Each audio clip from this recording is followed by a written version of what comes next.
Hey guys, welcome back to another tutorial of TechQuest. I'm back with a new video on how you can activate Hulu with Spotify Student. So I'm going to be showing you step-by-step procedure. Make sure to watch this video till the end. So without any further delay, let's get started. First thing, you need to open up your web browser, and then on the search box you'll need to type in the link that is www.spotify.com/us/student, and I'll also make sure to leave the link on my description box below.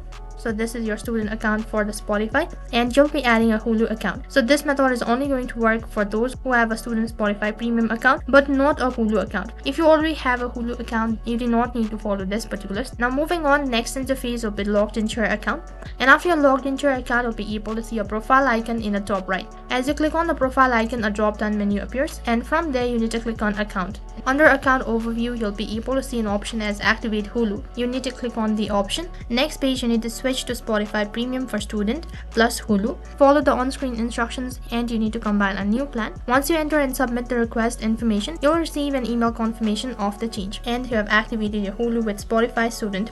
So that is how you can do it. That's it for this. If the video was helpful, make sure to like, share and subscribe to our channel. Thank you for watching.